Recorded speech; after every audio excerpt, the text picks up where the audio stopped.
Hermanos, hoy vamos a ver un aspecto sobre cómo Dios actúa para preservar su creación, haciendo uso de los medios de su creación, pero con el poder para obrar sobre esos medios y aún en contra de esos medios. Por ejemplo, vamos a considerar el caso de los jóvenes que fueron llevados cautivos de Jerusalén a Babilonia en los tiempos de Nabucodonosor. Estos jóvenes se llamaban Daniel, Ananías, Misael y Azarías, pero los babilonios les cambiaron el nombre y les pusieron nombres babilónicos. A Daniel le pusieron Belsasar, a Ananías le pusieron Sadrach, a Misael le pusieron Mesac y a Azarías le pusieron Abed-Nego. ¿Qué es lo que pasa? Bueno, ellos se enfrentan a una oposición dentro de los gobernadores que tenían los reyes. Y cuando a Nabucodonosor lo convencen que haga una estatua para que todo el mundo adore esa estatua como un dios, los muchachos se niegan a adorarlo a Dios. Y así se lo dicen al rey: no vamos a adorar tu estatua, nosotros adoramos al Dios vivo. No, pero es que si no lo adoran, ustedes van a ir a dar al horno de fuego ardiendo. Rey, nuestro Dios es tan poderoso que nos puede salvar de ese horno de fuego ardiendo. Y entonces el rey todavía se pone más enojado y ordena que el horno se caliente 7 veces más. Y que agarren a los muchachos y que los lleven bien amarraditos y los tiren dentro del horno. El horno estaba tan caliente que cuando llevan a los muchachos, los que los llevan son arrasados, consumidos, quemados vivos por ese horno caliente. El rey empieza a pasear y de repente se acuerda de que tiene 3 muchachos, 3 jóvenes allá dentro del horno, y se asoma y ve que hay 4 muchachos caminando. Y entonces llama a sus asesores y les pregunta: ¿no echaron ustedes 3 mancebos al horno? Sí, mi rey, echamos 3. ¿Por qué yo veo 4? Y uno de ellos se parece al hijo de los dioses. Entonces grita: muchachos, salgan. ¿Qué ha pasado? Rey, como te dijimos, nuestro Dios es tan poderoso que nos protegió de tu horno de fuego.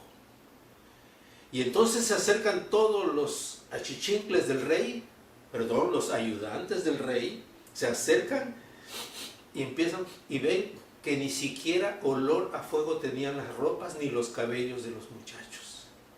Entonces el rey se enoja ahora contra sus asesores y ordena que los echen al horno de fuego a ellos, a sus esposas y a sus hijos. Y ahí termina el asunto. No.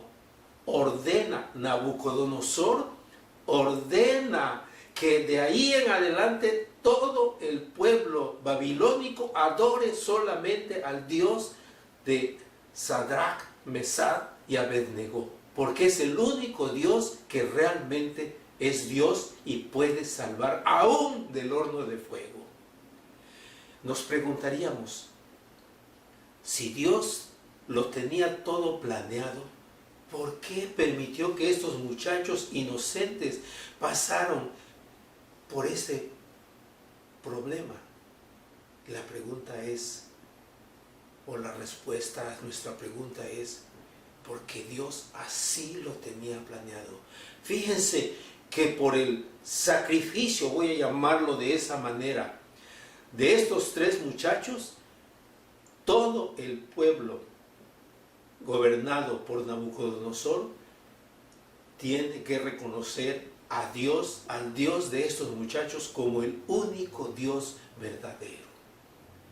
Nos preguntaríamos como humanos, bueno, ¿y por qué Dios no lo puso de una manera diferente? Bueno, porque Dios así trabaja, así son sus planes. Vamos a ver otro caso, el caso de Daniel, al que le llamaron Belsasar.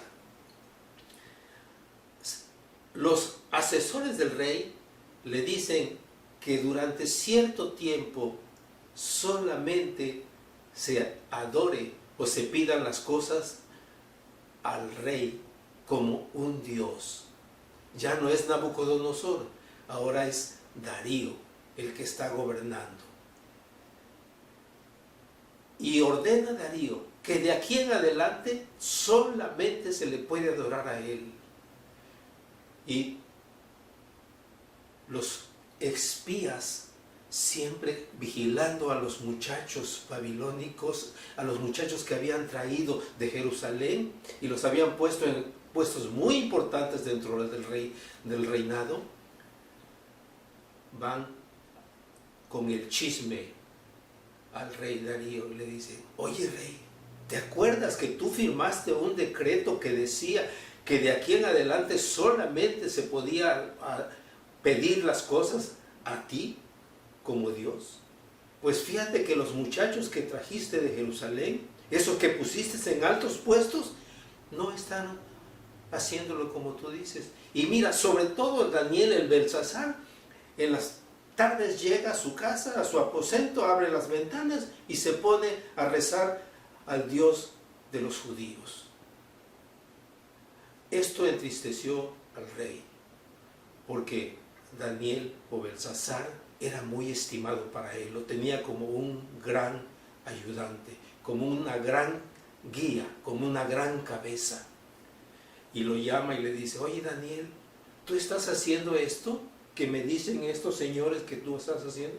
Sí, mi rey, porque yo solamente tengo un Dios, al Dios Jehová de los ejércitos. Y yo no puedo cambiar de dioses. Daniel, pero es que te tengo que mandar al foso de los leones porque yo firmé un decreto donde dice que el que clame a otro Dios que no sea yo, debe de ir al foso de los leones. Pues mi rey, mándame al foso de los leones. Mi Dios es tan poderoso que me va a salvar de la boca de los leones. Y meten a Daniel al foso de los leones, y para que no se fuera a escapar le ponen una piedrota como acostumbraban en aquel tiempo, y todavía le ponen el sello del rey. El rey Darío se va a dormir muy triste porque estimaba mucho a Daniel, pero no le quedaba otra, según él, que cumplir el castigo que había prometido.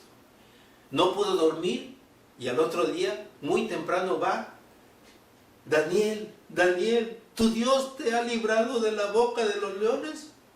Y una voz desde allá de la cueva le dice: sí, mi rey. Dios envió su ángel y le cerró la boca a los leoncitos y no me hicieron absolutamente nada. Entonces el rey ordena que saquen inmediatamente a Daniel o a Belsasar, como ellos le decían, y declara que de allí en adelante, en todo el imperio persa que él gobernaba, solamente se adoraría al Dios de Daniel, que era capaz de librarlo de cualquier peligro o de cualquier amenaza que tuviera. Y fíjense ustedes que por este sacrificio espiritual de Daniel, el imperio persa, todo empieza a adorar al Dios de Daniel.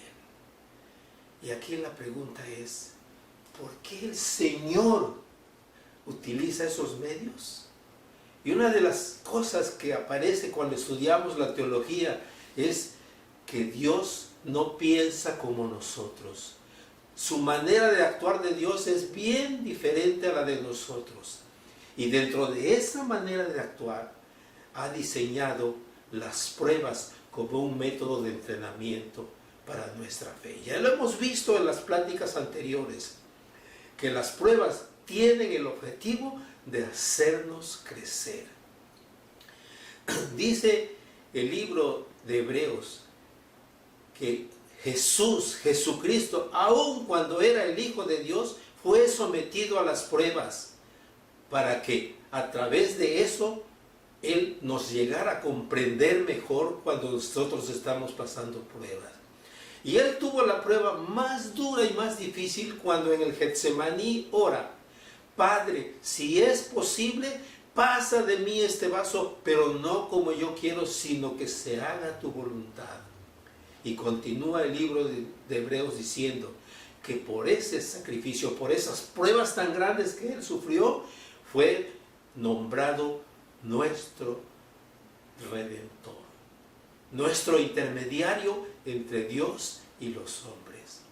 Y es que, según Romanos 12:2, la voluntad de Dios es santa, es agradable y es perfecta, aunque nosotros como humanos muchas veces, por no decir que la mayoría de las veces, no la entendemos y no nos gustaría. Pero somos hijos de Dios, siervos de Dios, que habitamos al amparo del abrigo del Altísimo, y no nos va a venir mal, ni una plaga va a tocar nuestra morada, porque estamos confiados en Dios. Y si algo nos llega a pasar, es porque Dios así lo tiene planeado, pero tiene un propósito divino para nuestras vidas. Que el Señor los bendiga. Amén.